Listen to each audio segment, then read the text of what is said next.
प्यारे बच्चों, हिंदी की कक्षा में आप सभी प्यारे बच्चों का स्वागत है। पार्ट 3 सबसे कीमती चीज़ का भाग 2 इस वीडियो में हम पढ़ रहे हैं। उधर प्यास के मारे राजा यशवंत देव की हालत खराब हो रही थी। उन्हें लगा था कि प्यास के मारे जान अब निकली। बड़ी बेचैनी से वे कमालदास के लौटने की राह देख रहे थे। सोचते थे कमालदास के घोड़े की टापों की आवाज ही सुनाई दे तो मन को कुछ राहत मिले। मगर कमालदास तो ऐसा काफूर हुआ कि उसका कुछ अता पता ही नहीं। यशवंत देव सोचने लगे कि कहीं यह इसकी कोई चाल तो नहीं, मगर वे क्या कर सकते थे। उनमें तो इतनी ताकत भी नहीं थी कि घोड़े पर बैठकर वापस राजमहल पहुंच सकते। यूं भी वे चलते चलते सुजानपुर से मीलों दूर आ चुके थे। यशवंत देव उसी उधेड़बुन में थे कि तभी उन्हें खूब बड़ा सा पगड़ तथा खूब बड़ा सा ढीला ढाला कुर्ता पहने लंबी सफेद दाढ़ी वाला एक बूढ़ा आदमी नजर आया। सिर पर मटकी रखे कहीं जा रहा था। यशवंत देव को कुछ उम्मीद बंधी। लगा अब शायद प्राण बच जाएंगे।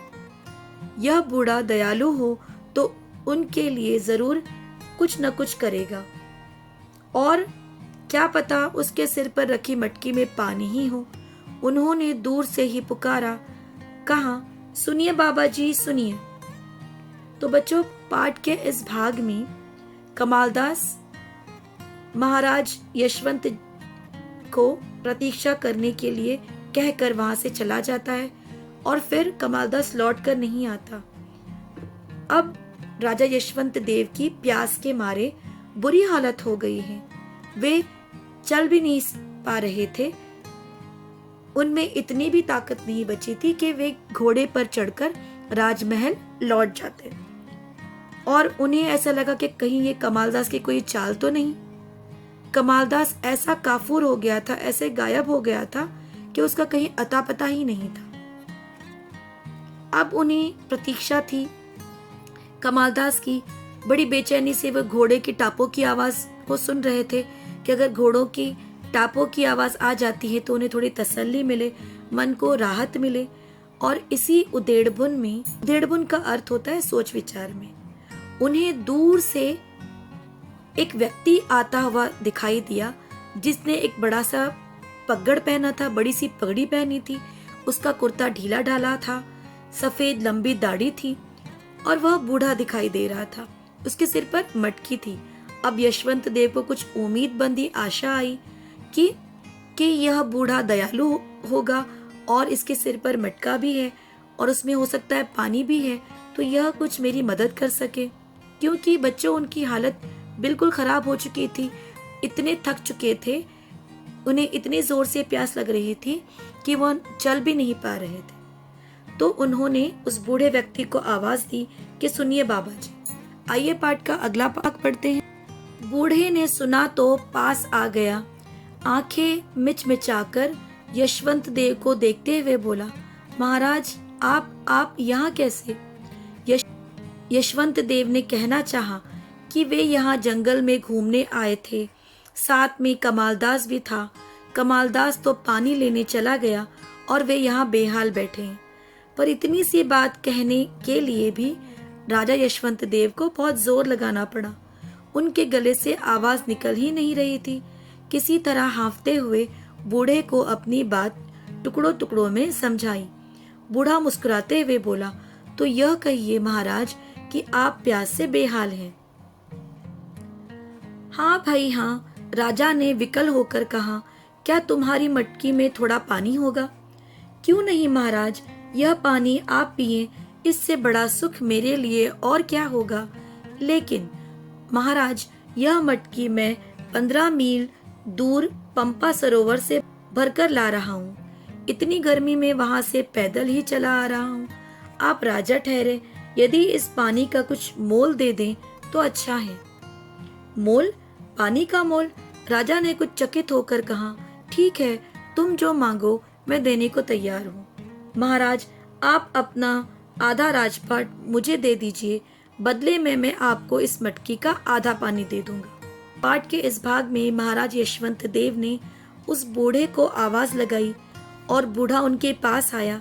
उसने अपनी आंखों को मिचका कर देखा तो वो उन्हें पहचान गया कि ये महाराज हैं। उसे आश्चर्य तो हुआ और उसने महाराज यशवंत देव से यहाँ आने की वजह पूछी, लेकिन महाराज का हाल बहुत बेहाल था। बेहाल का अर्थ होता है बच्चों बुरा हाल, परेशान। वे सारी बात नहीं बता सकते थे, लेकिन वो जितना बता सकते थे उन्होंने बता दिया। और इस पर बूढ़े ने कहा, उन्होंने राजा यशवंत देव ने कहा कि मुझे बहुत जोर से प्यास लगी है, और उन्होंने अपनी बात टुकड़ों टुकड़ों में समझा दी। बूढ़ा मुस्कुराते हुए बोला कि आप प्यास से बेहाल हैं, मैं समझ गया हूँ। राजा यशवंत देव ने उस बूढ़े से कहा, क्या तुम्हारी मटकी में थोड़ा पानी होगा? इस पर उस बूढ़े ने उत्तर दिया, पानी तो है, और इस पानी को मैं पैदल 15 मील दूर जाकर पंपा सरोवर से लेकर आ रहा हूँ, और गर्मी भी बहुत है, और आप राजा हैं, तो आप इसका मुझे मोल दे सकते हैं, इसकी कीमत मुझे दे सकते हैं। राजा तो बड़े हैरान हो गए। उन्होंने कहा कि पानी का भी कोई मोल हो सकता है? फिर वे प्यास से इतने बेहाल थे, उनका हाल इतना बुरा था, इतना परेशान हो चुके थे प्यारे बच्चों, कि उन्होंने कहा कि तुम जो मांगो मैं वह देने को तैयार हूँ। इस पर उस बूढ़े ने कहा कि आप मुझे अपना आधा राजपाट दे दीजिए, मैं इसके बदले में आपको आधी मटकी का पानी दे दूंगा।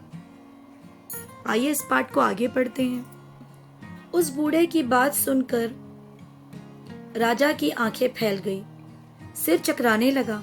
बोले, जानते हो तुम क्या कह रहे हो? जी महाराज, मैं अच्छी तरह जानता हूँ कि मैं क्या कह रहा हूँ, बस आप ही नहीं समझ रहे हैं कि प्यास के मारे आपके प्राण निकल जाएंगे तो राजपाट कौन भोगेगा। ठीक है, आप आराम से विचार करते रहिए, मैं चला। लेकिन जैसे ही बूढ़ा आगे बढ़ा, राजा के भीतर खलबली और बढ़ गई। सोचने लगे, यह बूढ़ा सही कह रहा है, आज तो प्यास के कारण यही प्राण निकलना चाहते हैं, इससे तो अच्छा है कि आधा राजपाट इसे दे दूं, बाकी आधा राजपाट तो बचा रहेगा।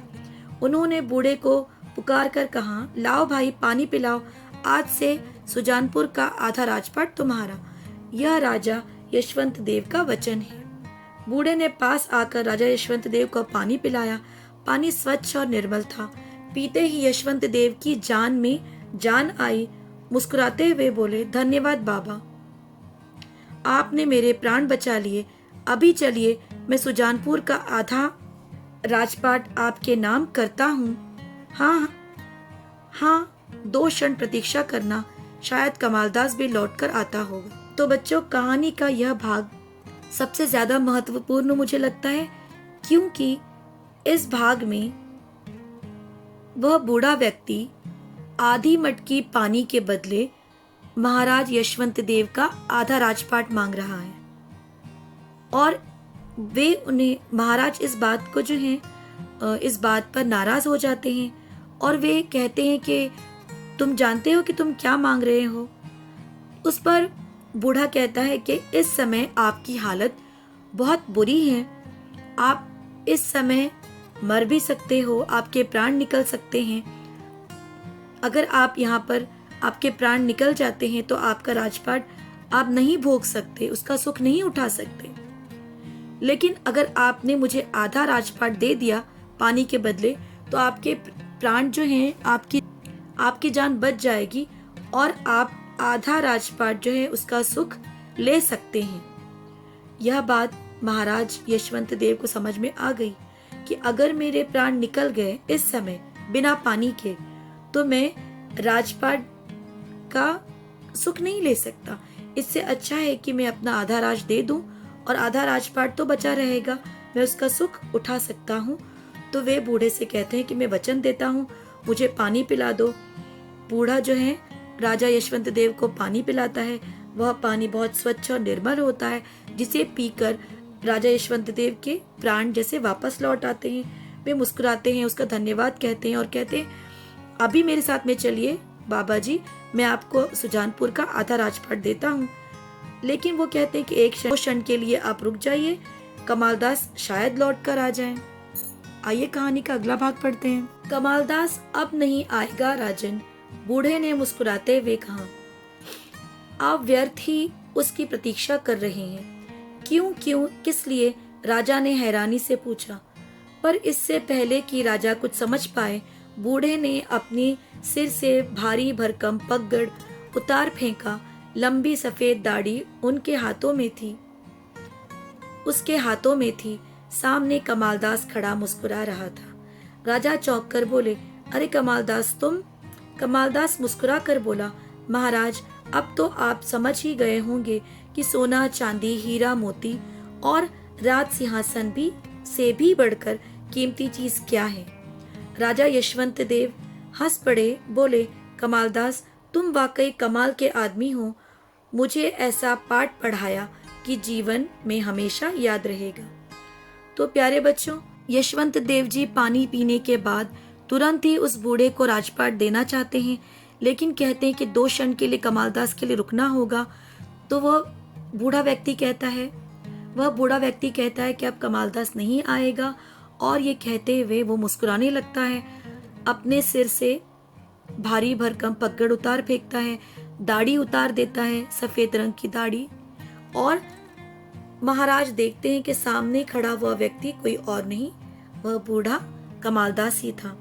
और कमालदास मुस्कुरा रहा था, और वह महाराज से कहता है कि अब आप महाराज समझ गए होंगे कि सोना चांदी हीरा मोती और राज सिंहासन से भी कीमती सबसे बढ़कर जो है क्या चीज है इस दुनिया में।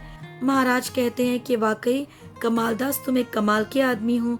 मुझे ऐसा तुमने पाठ पढ़ा दिया है, ऐसा सबक पढ़ाया है, समझाया है, जो मैं जीवन भर याद रखूंगा, कभी नहीं भूलूंगा। कमालदास ने मंद मंद मुस्कुराते हुए कहा, और हाँ महाराज, जो आधा राजपाट आपने मुझे दिया था वह अब मैं आपको ही लौटाता हूँ। बस यह निवेदन है कि धन से प्रजा के लिए अधिक से अधिक स्वच्छ जल के सरोवर बनवाए जाएं, ताकि राज्य में जल का कोई संकट न रहे। यशवंत देव लौटे तो उन्होंने कमालदास के सम्मान में एक विशेष समारोह का आयोजन किया। प्रजा को जंगल का सारा किस्सा कह सुनाया। अपना कीमती हीरे का हार उतार कर कमालदास के गले में डाल दिया और घोषणा की, आज से राज्य में नए नए तालाब खुदवाए जाएंगे। अब से प्रजा के लिए स्वच्छ जल के प्रबंध का कार्यभार कमालदास का होगा।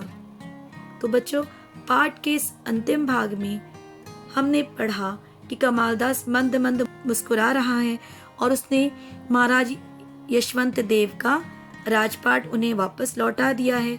वो कहता है कि मेरा आपसे निवेदन है, प्रार्थना है कि इस धन से आप राज्य में स्वच्छ जल के सरोवर बनवाएं। स्वच्छ का अर्थ होता है बच्चों साफ, और राज्य में जल का जो संकट है उसे दूर करें। और यशवंत देव ने लौटने के बाद सारे दरबारियों को एक समारोह का आयोजन किया। उस समारोह में सारा जंगल का जो है किस्सा कह सुनाया, अपना कीमती हीरो का हार कमालदास के गले में डाला और कहा कि आज से राज्य में जो नए नए तालाब खुदवाए जाएंगे, अब से प्रजा के लिए स्वच्छ जल के प्रबंध का कार्यभार जो है, ये जो जिम्मेदारी जो है वह कमालदास की होगी। तो बच्चों, उम्मीद है कि आपको यह पाठ पसंद आया होगा। अगर आपको मेरा यह पाठ पसंद आया है तो प्लीज़ मेरे चैनल को सब्सक्राइब कीजिए, मेरे वीडियोस को लाइक और शेयर कीजिए। आप सभी का बहुत बहुत धन्यवाद। और अगला वीडियो ज़रूर देखिए इसके शब्दार्थ और प्रश्नोत्तर के लिए। धन्यवाद।